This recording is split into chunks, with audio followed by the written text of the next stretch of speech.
Bueno, pues como decíamos aquí, esto es el origen de las narrativas transmedia, como con la conexión con medios. Y ahí si digo algunas palabras en inglés, ahí pues ya pasa, que ya estoy muy acostumbrado. En la introducción que voy a tener, primero voy a hablar un poco de qué son las narrativas transmedia y unos ejemplos como que son muy emblemáticos de esto que pasó, que es The Blair Witch Project y The Matrix. Luego voy a hablar un poco cómo narrativas transmedia se conecta con la media mix japonesa o japonés, de ahí a qué es el art of world making y algunas cosas específicas de la narrativa transmedia, cómo se usa en la creación artística, autores, audiencias, corporaciones, su conexión que es muy importante con el internet, un poco de por qué es diferente una narrativa transmedia, por ejemplo, a multimedia y un poco de cosas nuevas que van más allá un poquito de la narrativa transmedia, que es un poco lo que estoy haciendo ahora, que es la base de datos y personajes transmedia y pues unas conclusiones. ¿Ok?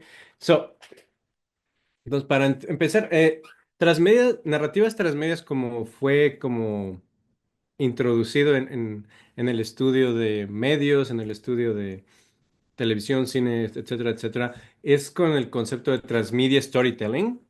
Y es una de esas cosas que es como dicen de traductor traidor, porque es como no es exactamente empatado, ¿no? Y cómo se entiende a través de eso es muy distinto. No tenemos una palabra que sea storytelling en español, entonces como que siento que ahí hay una cosa interesante, que se pierde un poco el sentido de cómo empieza a ser storytelling y un poco esa idea que la narrativa o la storytelling es algo que pues es como la primera forma de medio que tenemos, ¿no? Las historias del pasado y cómo contaban historias los grupos indígenas o Homero, etcétera, etcétera. Eso es storytelling para algunos autores es lo que nos hace humanos en muchas formas, crear historias, crear narrativas.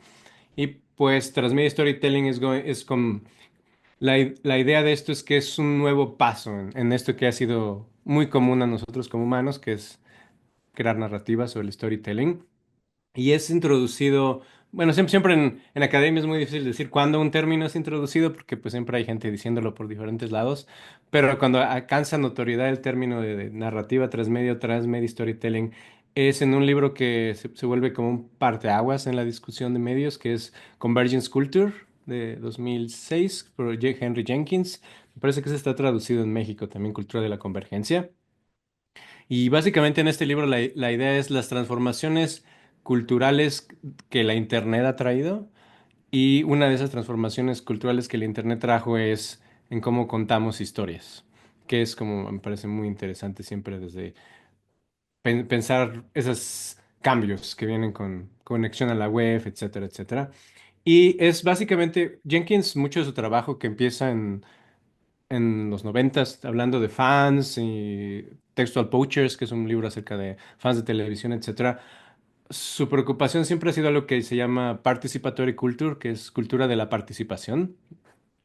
Y es la idea que ahora por el Internet podemos participar más en la creación cultural, una cosa que no podíamos hacer tanto eh, pensando en Adorno, por ejemplo, en la idea de industrias culturales, que eran mucho más dirigidas a básicamente, nosotros vemos la televisión y las corporaciones crean las ideas, etcétera, etcétera. Con el Internet eso cambia, pero además de la posibilidad de participar más, cambia la cantidad de información que podemos procesar, que es una idea de un cyber theorist que es Pierre Levy, en cuanto que básicamente en el Internet, y esto se empieza a ver, es muy interesante ver, y si ponen atención a los noventas y el cambio de historias que hay en los noventas, por ejemplo, no sé si recuerdan ejemplos de los noventas o quién estaban ya en los noventas, pero tenemos, por ejemplo, los X-Files, tenemos, ¿cómo se llama este de David Lynch? Ah, Twin Peaks son unas narrativas más complejas que lo que habla Jenkins es que esas narrativas que empiezan a ser un poquito más complejas, como no se han visto Twin Peaks, pero tienen muchos misterios, muchos secretos, y los fans, la gente que se empieza a interesar en esas cosas, empieza a hablar en línea de mucho de Twin Peaks y que cuál es este secreto de Twin Peaks, y vamos, entonces empieza a haber mucha más discusión y básicamente la gente empieza a poder interpretar textos más complejos, que son exactamente, por ejemplo, Twin Peaks. Aquí todavía no entra el transmedia storytelling porque estamos hablando de textos individuales, por ejemplo, los expedientes secretos X o o Twin Peaks, pero obviamente ya son complejos. Entonces, como que invitan a la participación de varios miembros de la audiencia para discutir qué está pasando. Y es aquí donde para Jenkins viene la génesis del Transmedia Storytelling, porque básicamente es esto como, y es como Cultural Studies, Production Studies, de tanto la audiencia como los productores dándose cuenta que pueden hacer cosas más complejas que pueden existir en diferentes medios y que la audiencia va a poder seguirlos gracias al Internet. Y esa es como la clave, esa idea de poder seguir a través del Internet, porque la idea del transmedia es, sería muy difícil seguir el transmedia si no hay alguien explicándote todo lo que tienes que ver.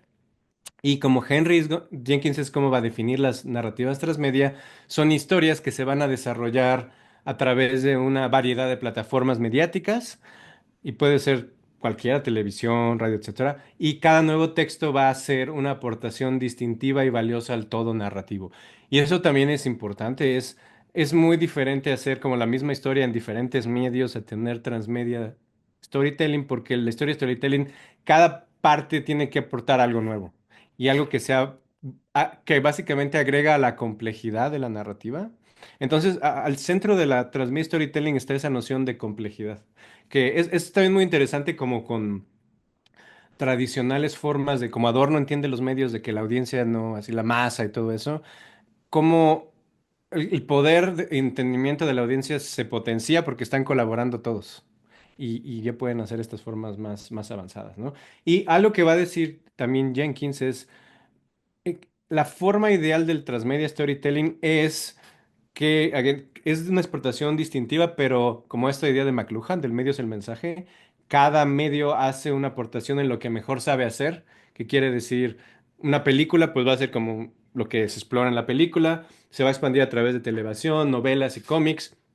Su mundo puede explorarse a través de un videojuego, experimentarse por una atracción en un parque de diversiones. Entonces es como todos esos partes, ¿no? Y cada uno cuenta expansiones de la historia que van a aportarnos como que más a su musea complejidad. Y como para empezar a entender cómo empieza el ejemplo primero es The Blair Witch Project, aunque realmente los dos que vamos a hablar, que son de Matrix y Blair Witch Project, es difícil decir cuál es primero, porque tienen 2, 3 meses de diferencia, ¿no? Entonces, cuál empezó y cuál siguió es difícil, pero la idea de del origen de esto y de Blair Witch Project es súper interesante como un estudio de caso en cinematografía, etcétera, por todo lo que significó. No sé si alguna vez vieron el proyecto de la Bruja de Blair en los noventas, ¿no? Pero fue un parteaguas, ¿no? Porque costó $20,000 o muy poquito y hizo millones de dólares. Y la pregunta que hubo mucha scholarship en ese tiempo es ¿por qué? ¿Por qué funcionó tanto esta película que es lo que le dicen found footage, right? Fue como cámara grabadita y todo eso. Y básicamente es en este momento que antes de Academia es el momento que gente empieza a mencionar la idea de transmedia, como tratando de explicar por qué el proyecto de la Bruja de Blair fue tan exitoso. Y lo que empiezan a decir, por ejemplo, en algunos de estos proyectos primarios, intentando entender la Bruja de Blair, es como ya la popularidad de la película empieza antes de la película. Ya como un año antes, ya había mucha gente que estaba interesada en la Bruja de Blair porque, y aquí está bien cuando vemos esta conexión muy interesante con el Internet, habían creado un website que hablaba de la historia de la bruja, pero como si fuera real, y así como contaba leyendas, y mucha gente estaba, esto es verdad o no, y solo se promocionaba por ahí la bruja de Blair, y mucha gente como que se enteró de esto de la bruja de Burkittsville a través de este sitio web. Y ese sitio web también hablaba de lo que iba a ser la película, porque como ya vieron la película, los que no la han visto, se trata de que este equipo de producción va a buscar a la bruja y desaparece. Y la idea es que, de hecho lo grabaron y fue real, ¿no? Entonces este sitio mantenía la ilusión de que fue real. Entonces, básicamente la trama de la película estaba muy conectada con este sitio web y con todo lo que tenía que ver con el sitio web. Y realmente el gran éxito de esto fue como ese sentido de realidad que tenía por ser como transmedia, como estar en el web y estar en el film. Pero además no se detuvo en eso y realmente es muy interesante cómo llegaron los creadores a esto, pero hubo otra introducción de otros medios. Por ejemplo, hay lo que le llaman un pseudodocumental que investigaba la bruja que se emitió en el Sci-Fi Channel, que no pudimos ver en México porque hubiera estado bueno, pero estaba. Y era así como un documental que parecía real, que era así como todos esos del Sci-Fi Channel, de Pie Grande y todas esas cosas, pero de la bruja de Baskerville. Y hablaba de mucha gente que decía, no, no es cierto, y sí, sí es cierto, y yo la vi, y todo eso, ¿no? Y todavía siguiendo como elaborando ese mundo de la bruja. Y luego de la película se publicaron varios cómics que supuestamente estaban basados en historias de otra persona que también se había encontrado con la bruja, ¿no? Entonces, expandiendo toda la historia de la bruja de Baskerville. Y bueno, los pobres cuates estos pues, los pusieron así como desaparecidos y a los actores no los dejaron ir a la premiere porque estaban desaparecidos, ¿no? Entonces, como hacer toda la historia e incluso la banda sonora. Y aquí vemos como really, Transmedia es como Transmedia es todo, ¿no? O sea, incluso la música también dijeron que fue un cassette que encontraron en el coche abandonado. Entonces, realmente construía todo este mundo a través de todos estos medios. Y lo que está muy, muy centrado aquí es como esa experiencia como muy inmersiva, como que realmente es como real, ¿no? Como que tiene mucha fuerza narrativa. Y por eso fue tan importante La Bruja de Blair. Sin embargo, para Jenkins, si bien el proyecto de La Bruja de Blair fue este como primer intento, lo que realmente va a representar el inicio de las narrativas transmedias ya propiamente dicha, porque hubo una intención como ya pensada en hacer transmedia, porque está influenciado por el media mix japonés, es The Matrix, que una película súper famosa, que también si estuvieran vivos en los noventas, pues probablemente la vieron, que viene otra vez a revolucionar todo. Y Jenkins dedica un capítulo entero a The Matrix en Convergence Culture, por lo mismo la importancia que tuvo. Again, está muy cerca con La Bruja de Blair, marzo de 99, pero realmente muy similar a la Bruja, pero perhaps mucho más duradero, que es interesante, capturó la imaginación de la audiencia. Y si alguien recuerda en esos tiempos, había mucho esta idea de qué es la Matrix o what is the Matrix. Y esa idea de qué es la Matrix es algo que jugaron mucho las Wachowski con ese momento. Y como dice el de Matrix es algo único porque es entretenimiento para la era de lo que llama la convergencia mediática.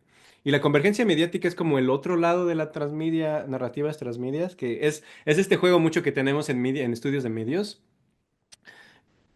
Una narrativa no puede existir sin el complemento de las tecnologías. Aunque no, ninguno crea al otro, siempre hay una dialéctica entre los dos. Para que haya narrativas transmedia, tiene que haber esta convergencia mediática en el sentido de accesibilidad para ver televisión, para ver radio, para ver internet, etcétera, etcétera. Y especialmente como todo existe en el internet, que puedes ver las películas, etcétera. Ese tipo de convergencia es una cosa que hace ver The Matrix más fácil, porque si pensamos en algo así como este producto que vamos a hablar un momento después, en todo lo que hicieron, era muy difícil antes tener todas estas cosas, tener un PlayStation y tener tu tele y tener tu... ¿No? Se vuelve mucho más sencillo en la computadora todo y las demandas a la audiencia son un poco menores porque es más accesible. Sin eso sería muy difícil hacer transmedia, que es un punto que siempre tenemos que pensar en transmedia como accesibilidad de la gente. Y bueno, este producto integra múltiples textos para crear una narrativa gigantesca, ¿no? Que no, y la bruja, a pesar de que tiene muchos elementos, todavía es una narrativa muy contenida, porque es una historia de leyenda de una bruja que se lleva gente, ¿no? Muy, muy sencilla. Pero The Matrix es súper expansiva, es una cosa enorme y además es un mundo que es completamente nuevo, no utiliza como tropos ya de las brujas, etcétera, sino que aunque usa tropos de ciencia ficción, están en un universo completamente nuevo. Y eso es una cosa que las Wachowski tenían mucho interés en hacer como una cosa súper extensa, que eso es lo que es la Matrix. Y como Jenkins dice, las Wachowski jugaron con mucha habilidad este juego transmedia que estaba empezando. Lo que hacen es lanzar primero la primera película, que se volvió súper popular. Era contenida y eso es interesante de la primera película. Es un muy buen ejemplo de transmedia porque si tú ves la película Matrix no necesitas ver nada más.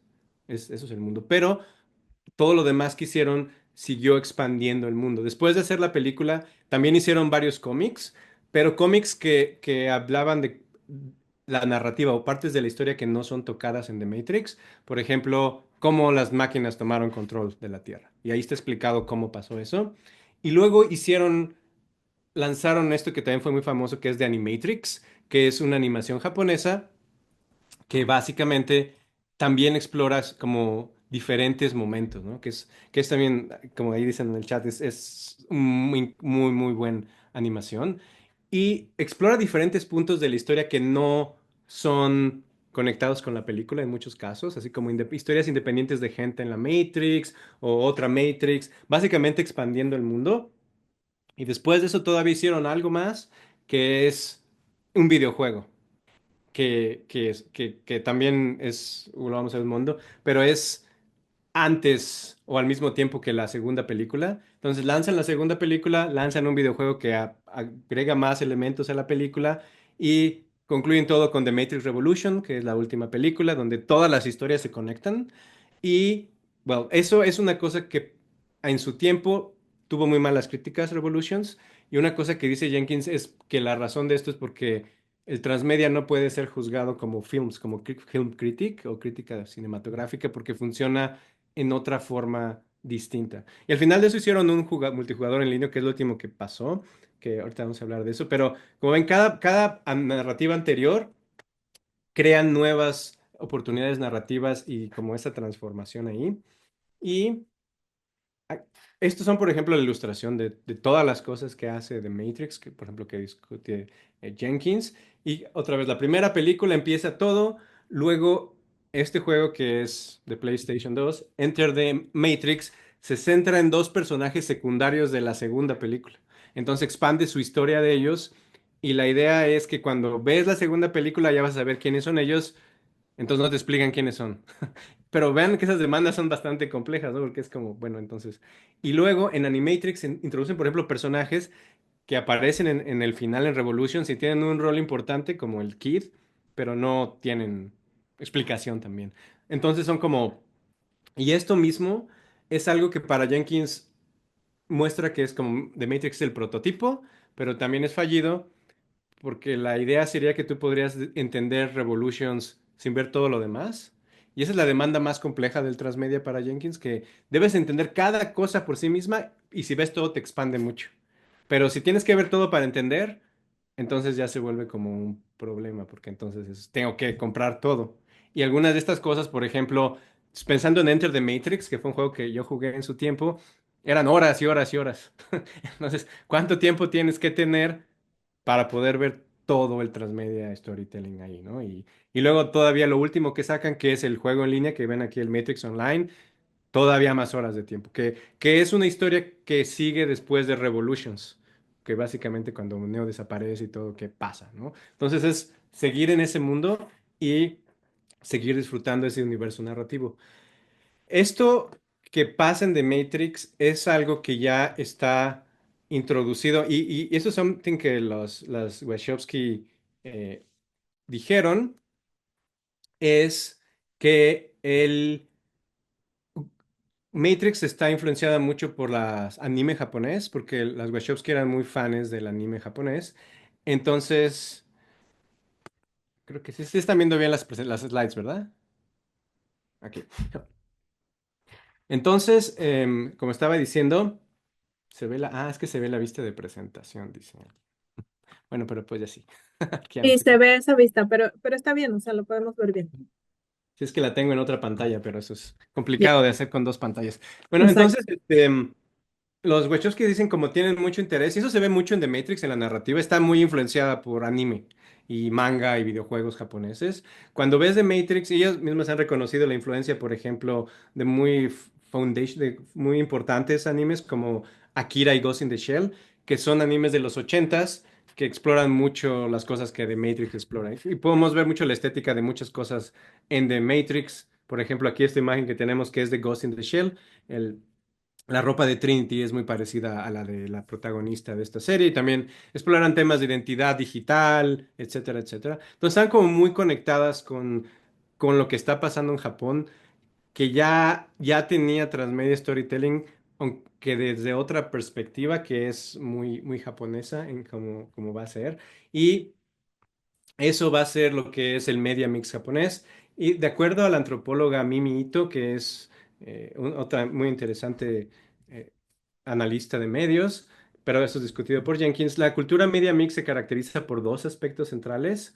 Uno es lo que hablamos un poco en transmedia storytelling, que es dispersar el contenido de una franquicia a través de diferentes medios, tales como, y realmente en Japón era más porque tenían más, que siempre, como dicen, ellos están avanzados 20 años más de México y de todos lados, pero cosas como medios de difusión masiva, TV, cinema, ellos usan mucho el radio, que es muy interesante para sus animes, siempre tienen audio recordings de las voces y aventuras solo de voz, videojuegos, pero también tecnologías portátiles, y aquí es cuando vemos ya el internet avanzar de nada más la pantalla de tu computadora a también el celular, teléfonos celulares, consolas de videojuegos portátiles y también centros de entretenimiento, además de los parques de atracciones que son más familiares si pensamos en Disney.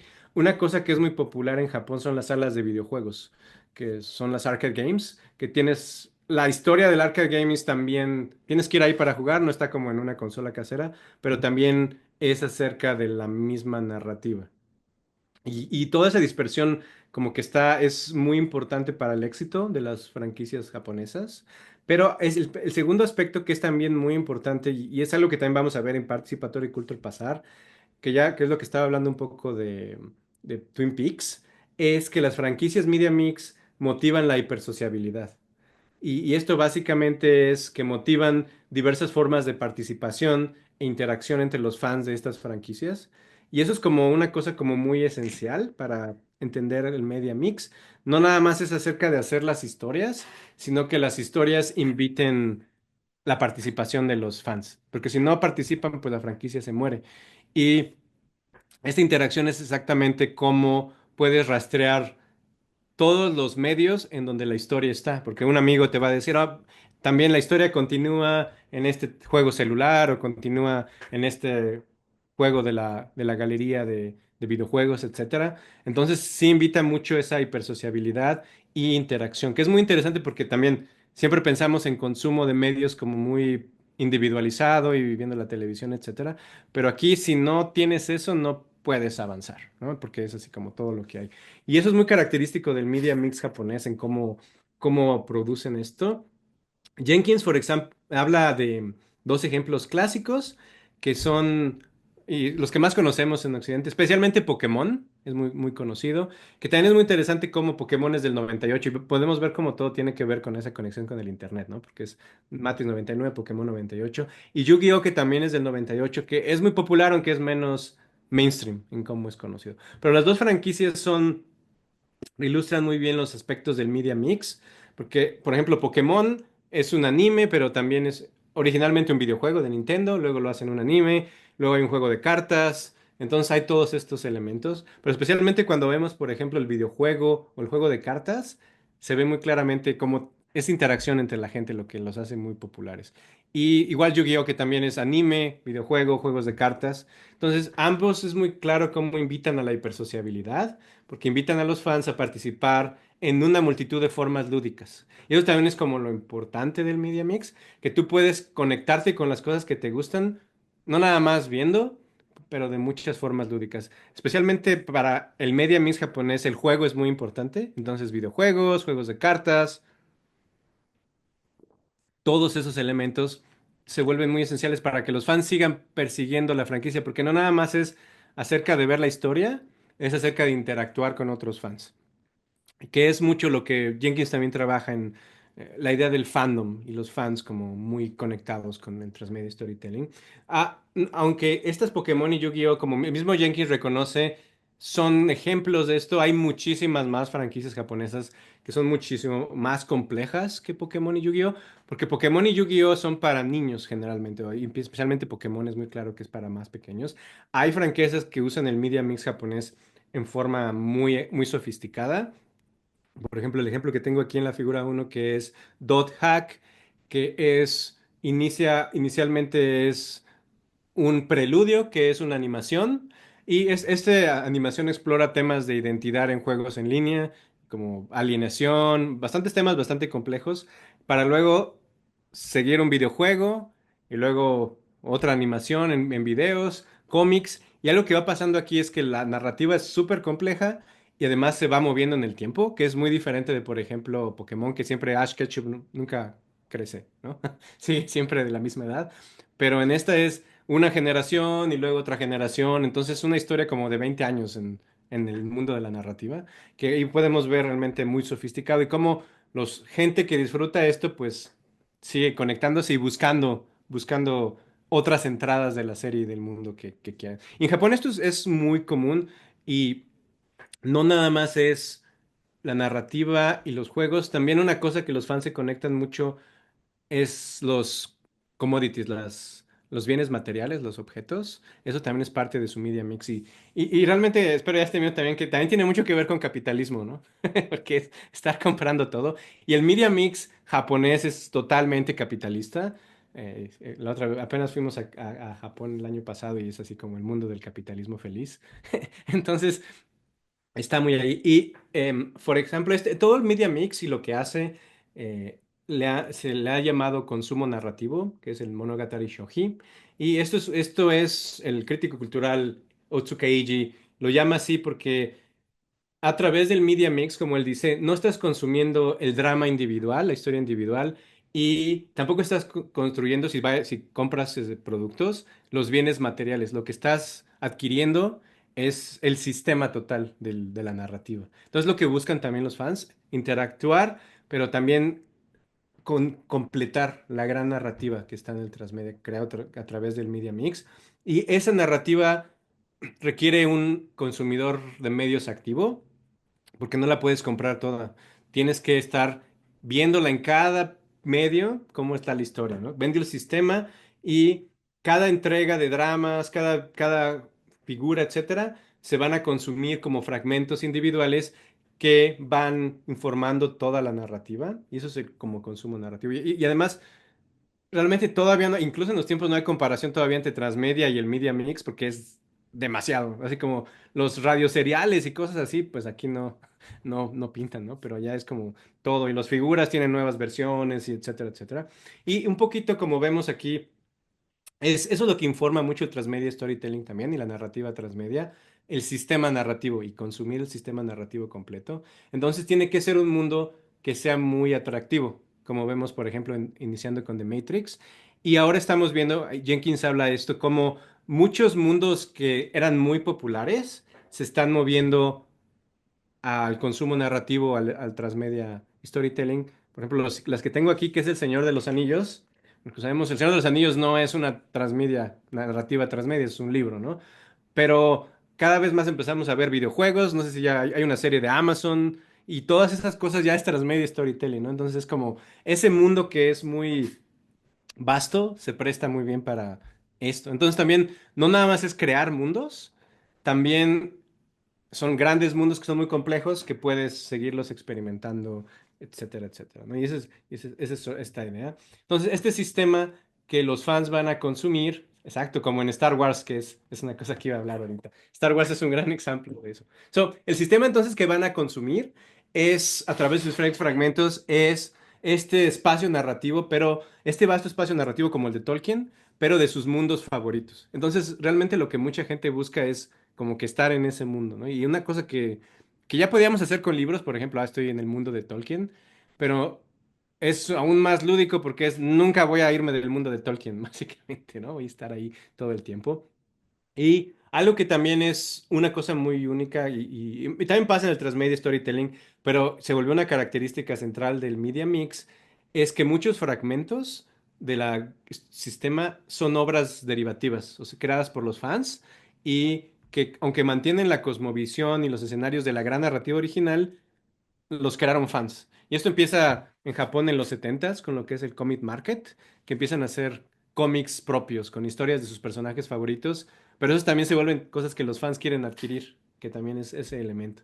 Entonces, esto también es interesante porque es un poco más democrático, ¿sí? Porque no nada más son corporaciones, los fans también participan en el Media Mix o en el Transmedia Storytelling, como dijeron de Star Wars, se vuelven cosas que ellos van a consumir y pueden viajar a través de sus mundos favoritos también con sus propias creaciones. Que aquí podemos ver una extensión del transmedia de no solo cosas textuales, pero cosas como vemos en esta imagen, que es cosplay, ¿no? Costume play y todas esas cosas, vestirse como tus personajes favoritos, también es parte de explorar esos mundos. Entonces el cuerpo también se vuelve un texto para explorar esas narrativas.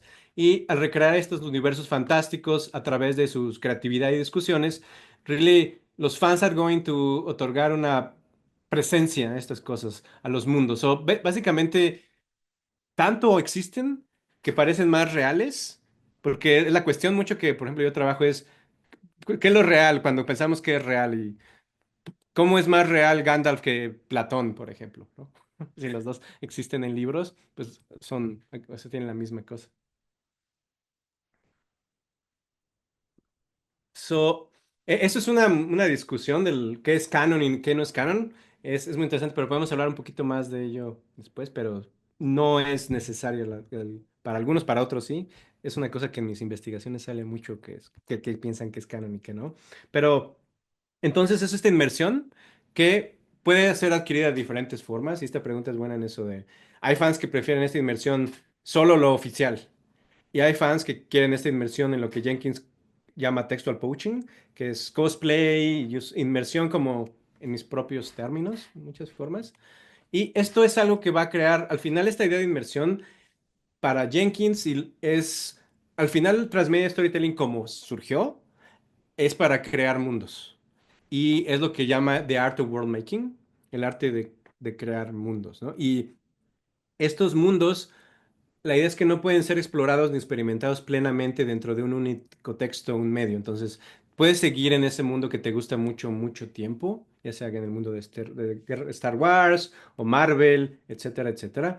Y este mundo que es creado a través de las narrativas transmedia o media mix va a ser más grande que cualquier obra, que cualquier libro y más grande incluso que toda la franquicia, que es muy interesante verlo, por ejemplo, en The Lord of the Rings y Tolkien, porque la obra de Tolkien es ya grande y muchas discusiones hablan cómo Tolkien inicialmente influenció mucho el transmedia en su mitogénesis, porque los mundos necesitan, y eso es una cosa que Tolkien hace, por ejemplo, leyeron que quería un mundo, creó unos lenguajes y luego creó un mundo, unas razas que hablaran esos lenguajes y luego creó un mundo donde esas razas existieran, ¿no? Y eso ya se presta, pero si ves los videojuegos y todo eso es aún más grande, entonces se presta para esos elementos. Y esta idea de los mundos gigantescos es por lo que ahora, por ejemplo, se habla mucho que antes, si querías tener éxito, creabas una historia interesante y ya tienes una buena película. Después creabas personajes interesantes, tenías una buena trilogía. Ahora tienes que crear un mundo interesante para que la gente siga interesada en él pues mucho tiempo, ¿no? Como Star Wars, etcétera. Y podemos ver, por ejemplo, un ejemplo, yendo de vuelta al proyecto de la Bruja de Blair, cómo ilustra muy bien esta idea de creación de mundos, ¿no? Como para tener un mundo, again, esa es la idea de complejidad. Intentan crear una leyenda falsa, pero que tenga muchos puntos de vista por la misma complejidad, escépticos, misterios inexplicables y que invite otra vez, y esto es como muy clave también de ese mundo, que invite a la interacción de las personas, que así como, oh, no, no es cierto, sí es cierto. Y tanto de Matrix como La Bruja de Blair, si ven, invitan mucho a la gente a platicar. De que es cierto, no es cierto, nunca pasó, es solo una película. Y también esto es muy apoyado con este transmedia esta cuota me gusta mucho esta cita porque también es exactamente cómo el transmedia puede ser artefactos, ¿no? Que también no debemos pensar nada más en televisión, videojuegos, etcétera. Pero como, por ejemplo, ellos empiezan a hacer artefactos, pinturas, tallas, libros antiguos, que es muchísimo trabajo estar haciendo todo eso. Y Ed Sánchez los escaneaba y los ponía en el website. Entonces tú entrabas al website y veías acá un libro que según era de la bruja, ¿no?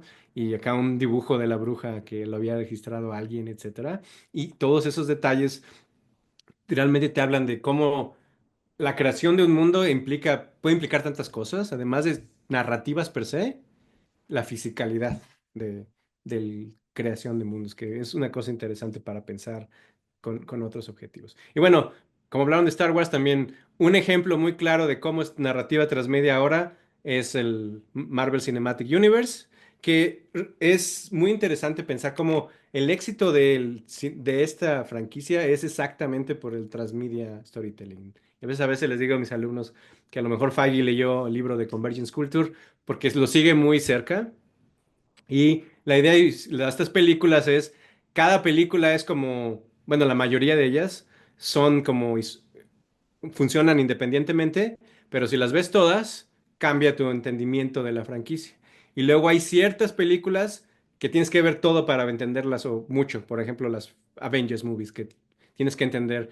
Si no ves, por ejemplo, Capitán América y Iron Man y Thor, pues sería muy interesante. Esa es una cosa que no he podido hacer, pero como una persona que no ha visto eso entiende Avengers, es como interesante, ¿no? O sea, como, ¿qué estás viendo? O incluso más interesante, alguien que ve Infinity Wars, ¿qué entiende si no ha visto nada de Marvel, ¿no? Es así como, ¿qué está pasando ahí? Pero estamos viendo esto mucho, el surgimiento de nuevas estructuras que crean complejidad al expandir el rango de posibilidades narrativas en vez de seguir un camino único. Y algo muy importante también que Jenkins empieza a decir cuando la madurez de las narrativas transmedia es que no tienen que tener un principio, un medio ni un final, sino que pueden existir en diferentes tiempos. Como por ejemplo, el Cinematic Marvel Universe está muy claro en eso, que se acabó la primera saga y luego sacaron la película de Black Widow, que es antes. Y luego sacan otra que es ese tipo de cosas que están pasando en tiempo. Aunque la que es más avanzada es Star Wars, porque Star Wars, ellos solo salen cosas en diferentes tiempos, pero todo está en canon. Ese sí, no sé de League of Legends, pero ahorita me platican. Ese es, el MCU no tiene tanta demanda, como no hace tanta demanda de la audiencia, y eso es como lo que habla, por ejemplo, Jenkins, que no ha habido una experimentación de cuánto le puedes pedir a la audiencia, porque la Matrix pide demasiado, ¿no? O sea, si no juegas el juego, no entiendes quién es Ghost, y ni Seraphine, ni nada. Pero el MCU es la idea, es que te agrega más entendimiento verlo, pero si no ves, no sé, un par de películas como Capitana Marvel o una de esas, no te pierdes la historia principal. Entonces no tiene, es una, digamos, medio rango de demanda. Comparado, por ejemplo, a que está hablando que es Star Wars, siento que Star Wars cada vez hace más demandas a la gente porque ya es que la pasan tantos tiempos que creo que esto es de Rebels y que esto es de acá y allá, entonces ya se vuelve un poco complicado. Y es muy interesante ver todas las franquicias, porque hacen mucho dinero, como vimos con Avengers, todos quieren hacer narrativas transmedia, pero es muy fácil fallar con las narrativas transmedia si no lo haces bien. Exactamente por eso de las demandas, cómo cada historia, cómo funciona sola o no. Un ejemplo que vemos muy claro es, por ejemplo, la competencia del MCU, como sea que le llamen, el universo de DC Comics que querían hacer lo mismo y pues fue muy fallido, ¿no? Porque es así como, pues aquí hicimos esta película primero de los Superman y luego esta y luego pues, ya es así como todo hay un mondongo sin que no está muy claro qué te está agregando ver Batman y Superman. Y vemos mucho esto de muchas franquicias tratando de hacer transmedia fallando. Otro ejemplo que también un fracaso aún más grande que el DC Universe es el Dark Universe. No sé si escucharon de ese. Sí, sí, es un buen punto, ¿no? Que empezó a pedir demasiado con la televisión, etcétera. Sí, el de la momia, que querían hacer así unos Avengers, pero con los monstruos de Universal. Entonces querían la momia, Drácula y el hombre lobo, que no sé cómo vas a hacer funcionar algo así, ¿no? Es una cosa que también habla de esto, no puedes crear una transmedia si no tienes un mundo realmente fuerte, porque si no es, ¿qué es esto, no? O sea, la momia está Jekyll y bien. Y otros que lo han intentado hacer con más éxito, que es una cosa, es la monstruos con Godzilla y King Kong, que también como pueden ver, esa también es una narrativa transmedia, porque están interactivos. No he visto la serie de televisión, pero Monarch se llama Monarca, pero también agrega muchos elementos de eso. Y pues ya vamos viendo como que diferentes ejemplos, pero obviamente es muy atractivo porque es atractivo para todos los que participan en eso. Por ejemplo, y esto es una cosa que Jenkins habla, la narrativa transmedia es atractiva para los creadores, para los consumidores y para las corporaciones especialmente. Para los autores muchos autores, y esto empieza con The Matrix, han notado que pueden usar las narrativas transmedia para crear obras más complejas e interesantes. Esto es algo que, por ejemplo, fue hecho mucho para... ay, perdí mi hilo de pensamiento. Bueno, esto fue algo que hizo en la Matrix, que las Wachowski querían hacer algo súper complejo y como les gusta mucho el anime, en Animatrix invitaron a muchos creadores muy importantes de anime, no eran como cualquiera, eran muy importantes como Shinichi Watanabe y otros. Entonces crearon esta cosa súper compleja con tantos creadores. Y estos creadores, como dice Jenkins, desarrollan un modelo de autoría muy colaborativo, que esto es así como, me parece una cosa que conecta bien con la academia, en como es una cosa colaborativa, Porque generalmente el arte, y eso es una cosa que también estudio, que es el arte social, como que entendemos el arte es una cosa muy individual, ¿no? Es así como, no, yo hago mi propio arte y nadie me va a decir cómo voy a hacer mis monos, ¿no? Yo voy a decidir qué pasa. Pero el transmedia storytelling te requiere colaboración, porque si no colaboras, no va a funcionar. Y eso es un ejemplo que vemos mucho, por ejemplo, con el cine, el de DC, ¿eh? Que Zack Snyder quiso hacer lo que quiso y otro quiso hacer lo que quiso, entonces pues como que no funciona. Y las Wachowski realmente es muy interesante cómo dieron permiso a todos de hacer lo que ellos querían, aunque eso también se volvió muy complejo porque cada quien iba por su lado, ¿no? Entonces hay unos animators que están muy locos, muy padres, pero pues no tienen mucho que ver con la historia original. Entonces es interesante cómo puedes introducir artistas con diferentes visiones y experiencias, pero al mismo tiempo tienes que mantener una línea y eso es lo retador, que por ejemplo ese es lo que hablan que es el éxito de Kevin Feige, que como que pone orden ahí. Aunque yo pienso que ya Marvel ya se volvió un poco repetitivo en cuanto a eso y como que ya está yéndose más al otro lado. Pero estos creadores, además de colaborar, y eso también es muy interesante, y también creo que esta parte se conecta también con la academia, además de colaborar con otros creadores, también empiezan a colaborar con sus audiencias más, a escucharlos más, aunque también esto es un balance muy interesante del mundo creativo. Un ejemplo de esto, que ahora es una persona que ya fue como medio cancelado, que es Joss Whedon, muy popular, el creador de Avengers, y de Buffy the Vampire Slayer, etcétera, que una cosa que hizo es, tuvo esta serie muy popular, que es Firefly, y hizo un Kickstarter para producir la película. Entonces ahí es como los fans están apoyando directamente al creador para expandir su universo narrativo, ¿no? Porque quieren tanto ese universo narrativo que lo expanden. Y de esta vertiente podemos estudiar muchos estudios en términos de Kickstarters, en Patreons, etcétera. Mucha gente que quiere seguir viendo mundos y pues el Kickstarter funciona mucho para eso. Pero al mismo tiempo el balance de esto es muy interesante y como Jenkins dice, porque llega un punto que a veces las audiencias dicen, no, pues ahora yo quiero tener total control de la creación y pues ya no me importa lo que tú quieres. Esto es, por ejemplo, una de las razones por las que R.R. Martin pues ya no va al internet porque pues todos le dicen cómo debe hacer sus cosas y entonces es esta dinámica muy interesante de cuál es el límite de cuánto les vas a dar a los fans de lo que quieren, ¿no? Y cuánto colaboras con ellos. Pero es muchas posibilidades muy interesantes la autoría colaborativa. Y esto conectado de la colaboración con las audiencias tiene que ver con precisamente la audiencia, cómo fanda esto tan atractivo, ¿no? Como la audiencia de cualquier franquicia desea nuevas obras que le ofrezcan nuevas experiencias, perspectivas y conocimientos acerca de sus mundos de fantasía favoritos. Eso está muy conectado con nuestra cultura actual de fans, que también es una cosa que Jenkins discute mucho, que realmente la gente en estas sociedades postindustriales crea conexiones a través de cosas que les gusta, que tienen mucho cariño y muchas de esas cosas son medios. Entonces, pues, hablando de esos medios y siguiendo hablando, les gusta mucho que están en esos momentos. Y esta es la idea de fandom, los universos de fans. Entonces, están buscando siempre mantenerse en esas historias. En Textual Poachers, que es el texto del 92, Jenkins habla mucho de cómo esto se hacía a través de fanfics y historias de fans, etcétera, etcétera. Pero ahora, pues, lo pueden obtener a través de estas historias transmedia, que es muy interesante también ver cómo o les gusta o lo rechazan, ¿no? Es también un terreno muy interesante, también como El Señor de los Anillos es un muy buen ejemplo de eso, como esta nueva serie de Amazon de Rings of Power, como que ha sido muy divisiva, ¿no? Porque es como los fans, eso no es El Señor de los Anillos. Entonces también esta flexibilidad de cuánto puedes experimentar y cuánto no, pero sí la interacción con los diferentes medios y textos que constituyen la franquicia básicamente ofrece al consumidor una profundidad de experiencia. Y eso es como la idea. Y profundidad no nada más de complejidad, pero también de inmersión.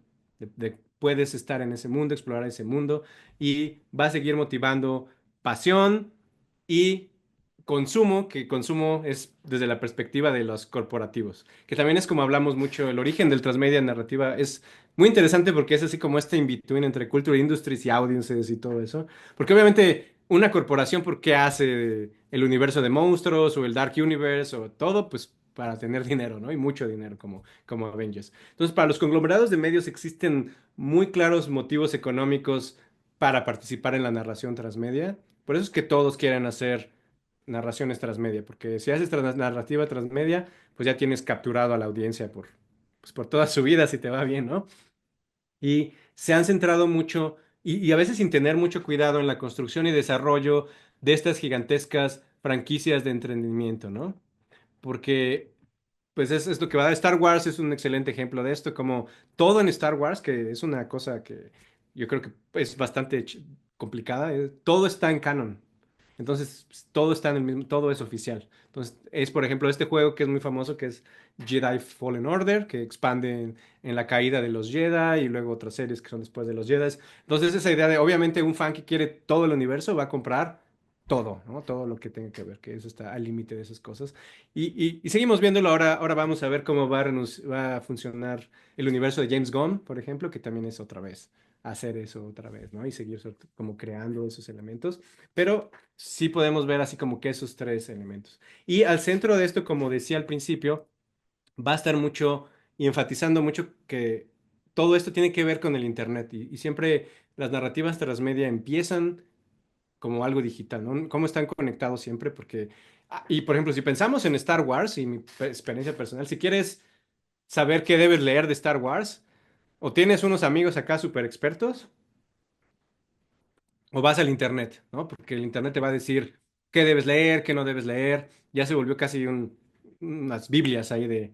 O muchas veces pasa que los fans no entienden algo porque está demasiado complejo, entonces tienes que ver el internet para que te explique, ¿no? Y hay gente que incluso para entender la continuidad del universo Marvel, que ya se volvió muy compleja con los shows de televisión, etcétera, pues tienes que ver el internet para entender todo, ¿no? Entonces ya se vuelve como que esa idea de procesamiento de información muy necesaria y estas narrativas con gran profundidad movilizan estos vastos circuitos de conocimiento, que también es muy interesante porque es conocimiento que es contrario al clásico, ¿no? Porque es así como horas y horas y horas y horas y horas de discusión del Marvel Cinematic Universe, que es como un conocimiento que no le vamos a veces valor, pero pues los fans y mucha gente ya prefiere ese valor. A veces hablo de que en Wikipedia ves las páginas de Batman y eso y son más grandes que las de Freud, ¿no? Que es como que esos elementos. Entonces es estos vastos circuitos de conocimiento y personas en la red que se movilizan por estas narrativas transmedia, que es mucho un punto de Jenkins. Básicamente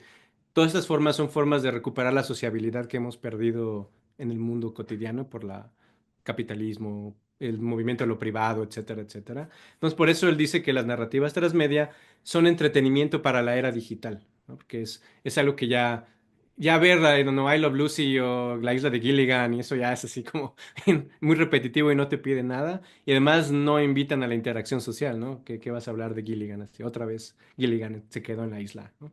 Entonces, es como muy interesante. Janet Murray habla, por ejemplo, de esto, cómo narrativas transmedia dependen de lo que llama la capacidad enciclopédica de los medios digitales, que es exactamente esto que estaba hablando, como mientras más información tenemos acceso, más complejas las narrativas que podemos hacer porque podemos de construirlas, entenderlas. Es muy interesante pensar, por ejemplo, cómo la inteligencia artificial se va a relacionar con esto, ¿no? Explícame, dime todo lo importante de Marvel o algo así. Es una cosa que podemos ver ahí, pero es muy dependiente de eso. Buscar toda esa información más allá de los límites de una sola obra o historia, ya es una práctica muy común entre la gente que consume todas las series que hemos hablado, Star Wars, etcétera, etcétera. Y especialmente Star Wars es como tiene tantas cosas oscuras. De pronto hay cameos de personajes que no sé qué. Yo no soy tan experto en Star Wars, pero luego me cuentan así como hay personajes que son de un canon anterior, que es del George Lucas, entonces está puesto ahora en el nuevo, entonces tienes que entender cómo se conectan esos dos. Y es más, así como muy interesante hacerlo aquí. Y esta idea, entonces, la capacidad enciclopédica ha creado básicamente algo que ahora vamos a llamar la base de datos, que es toda la información generada a través de los usuarios de todas las narrativas transmedia. Y la base de datos es muy interesante como de database, como es este momento más allá de la narrativa transmedia en el sentido de ya la cantidad de información asociada con esto es gigantesca. Y ya puedes usar, llega un momento en que ya ni siquiera tienes que ver las cosas. Hay gente que pasa su tiempo solo leyendo en internet las historias de todos, ¿no? Porque están ahí. Y esto es como este procesamiento de datos en sí mismo. Es algo que, por ejemplo, en Japón han discutido mucho. Como hay gente que se está empezando a mover ya más allá de la narrativa transmedia porque hay tanto y digamos que ha empezado a ver por toda esta información, ya no es acerca ni siquiera de la gran narrativa, sino de estar coleccionando datos o información acerca de todo. Así como hablo de Star Wars, este es este personaje y hace esto y esto y esto, este es este personaje y hace esto y esto. Entonces, como esa cosa enciclopédica, ¿no? Que es como esa desconexión entre toda la narrativa, pero empiezas a consumir, esto es muy posmoderno. Hay gente que en vez de ya hacer la narrativa, ya fragmentos. Que es una forma interesante porque ya es una forma distinta de consumir, ¿no? Y en vez de querer ver toda la historia, que a veces me pasa con mis estudiantes, en vez de ver toda la historia, solo ves una cosa que te gusta y ya luego te vas. Como yo nunca he podido hacer eso de que ya no te gusta una serie y la apagas y ya nunca la ves, yo la tengo que seguir viendo, ¿no? Pero es esto de, no, pues ya, y ahora voy a ver otra. Por ejemplo, me pasa mucho ahora con Game of Thrones, que muchos de mis alumnos les gusta mucho House of the Dragon, pero nunca han visto Game of Thrones. Y no solo que no lo hayan visto, sino que no les interesa ver Game of Thrones. Entonces es así como que esa fragmentación. Y empieza a ver algo que Asuma Hiroji, que es un crítico japonés muy interesante, habla acerca de, está empezando a ver como un attachment muy fuerte, ya ni a las historias, pero a los personajes, que es una cosa que siempre me parece muy interesante. Es algo que él hace como dice el cara moe, que es así como lo define. Y el moe es una cosa que no tiene traducción, que es una palabra japonesa, pero es la sensación de moe hacia los personajes y sus características atractivas. Y es algo que cuando los autores hablan del moe, es una de esas cosas que en sociología muchas veces las cosas que son emociones como que son difíciles de definir, porque es como una cosa experiencial, pero el moe es cuando ves un personaje y te gusta. Y dices, oh, este personaje, como que te fascina el personaje, sientes una conexión con ese personaje, ¿no? Entonces, como más como psicológico. Y la gente empieza a conectarse con los personajes en lugar de la narrativa, que es algo que un poquito a las relaciones parasociales, aunque con seres ficticios. Y ni siquiera es tanto así porque ni siquiera tienen que tener éxito, es el personaje, puede ser incluso solo el look del personaje. Entonces por ejemplo, en el anime pasa mucho que no importa mucho, estás fascinado por cómo se ve. Y el look, el dibujo, el arte, etcétera, etcétera. Un poco de la ilustración que tenemos aquí es como las figuras. Hablamos del media mix como que compras la narrativa y compras las figuras para sentirte cerca de la narrativa. Pero ahora una cosa que está pasando es, compran las figuras para sentirse cerca de la figura, pero no les importa la narrativa tanto, ¿no? Y hay fans que solo compran los figuras y tienen grandes colecciones de esto, pero sin realmente como que engage mucho con la super narrativa, etcétera, que también es muy interesante ver como jóvenes fans de Star Wars cómo están haciendo eso también, como se conectan con un personaje pero no con esto. Y es algo que yo he estado trabajando, es lo más reciente y es como lo que quería acabar, que es como mi trabajo actual, que más que el transmedia storytelling, estoy trabajando con algo que llamo transmedia characters. Y Transmedia Characters es esos personajes que cruzan diferentes medios, aunque no necesariamente en la misma narrativa, pero a veces son la misma narrativa, como por ejemplo con Star Wars, pero ya muchas veces pasa que solo se reinventan y se reinventan y se reinventan. El paper que el capítulo del libro que acabamos de publicar, que es de las tortugas ninjas, exactamente de eso, de cómo las tortugas ninja son diferentes historias, no es una gran narrativa, pero los personajes son los mismos y siguen transformándose y transformándose y transformándose. La diferencia es que tienen diferentes historias y cosas diferentes les pasan. Es un poco como lo que quiere hacer ahora Marvel con el multiverso, ¿no? Que es, ok, ¿qué pasaría si Capitán América fuera un robot? Entonces es un poco como esa idea. Ya ni siquiera es una narrativa contraria, pero personajes que los fans se conectan y siguen al personaje. Entonces, la base de datos ofrece una avalancha de imágenes, significados que motiva a los fans a escribir, indexar y catalogar. Un poco lo que hablamos es, así como hay inmersión con los mundos de fantasía, hay una muy fuerte proyección en los personajes y también como inmersión ontológica. Y eso es un poco lo que decimos de quién es más real, Gandalf o Platón para la mayoría de la gente, ¿no? ¿Y cuál es la diferencia entre ellos? Porque tienen mucho tiempo. Y estos son como estas existencias transmedia, personajes transmedia. Un paper muy interesante que es de Rehab, es acerca de Lara Croft. Y Lara Croft básicamente ay, no sé si lo conocen, pero es un personaje de videojuegos que ya empieza en los noventas. Aquí tenemos como la imagen original de Lara Croft, right? Que es todavía polígonos, etcétera. Y este paper habla exactamente de esta idea del MOE y cómo Lara Croft se ha inventado muchas, muchas veces a través de los discursos acerca de muchas cuestiones de género y, y básicamente es nunca la misma historia. Básicamente la historia de Lara Croft se acaba y luego vuelve a empezar. Y luego se acaba y luego vuelve a empezar, pero los fans siguen metidos en eso y a pesar de que son diferentes historias, cada historia les aporta diferentes perspectivas del personaje y de su psicología, de su biografía. Entonces, cosas que no fueron exploradas en uno son explorados en el otro.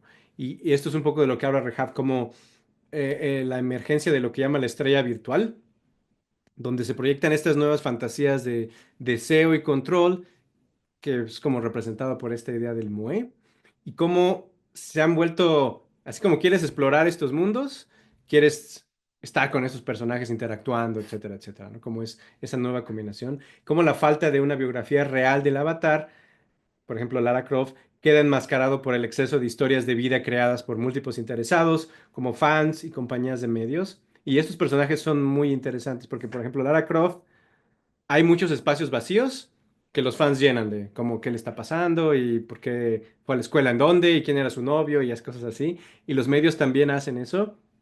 Pero a pesar de que el mundo de Tomb Raider, que es como un mundo tipo Indiana Jones, como de explorar tesoros, etcétera, es importante para unos, pero para otros como que es lo que quiero es este personaje, ¿no? Y es eso, y eso que hablaba de las tortugas ninja puedes explorar al mismo personaje en diferentes géneros y diferentes historias. Entonces, tienes una cercanía con ese personaje que ya es muy interesante cuando últimamente estoy trabajando con la inteligencia artificial y, por ejemplo, gente que se enamora de la artificial intelligence, como en esa película que ya está pasando, ¿no? No sé si leyeron ese caso de un chico que se colapsó, que se tenía de novia a Daenerys Targaryen y se puso acá en una crisis porque lo terminó con él, el AI. Pero esos elementos de lo non-human es como muy interesante pensar en transmedia characters y todo eso. Bueno, esa era una cosa que quería hablar como que current, cosas que ha llevado esto. Bueno, en conclusión, las franquicias transmedia de la actualidad no están limitadas a un solo medio o espacio narrativo. Los ejemplos iniciales son el proyecto de La Bruja de Blair y de Matrix, y inspiradas por la media mix japonesa, las narrativas transmedia son esenciales para el arte de crear mundos contemporáneos. Y en la actualidad, las narrativas transmedia han dado paso a fandoms que se centran no en narrativas, pero en personajes transmedia y cómo los personajes transmedia existen y parten, etcétera, ¿no? Que también es un negocio porque es el personaje, etcétera, ¿ok? So, bueno, aquí acabamos con esto y lo que quería hacer con el resto del tiempo es como nada más preguntas y respuestas y todo eso, porque ya tenemos acá muchos comentarios.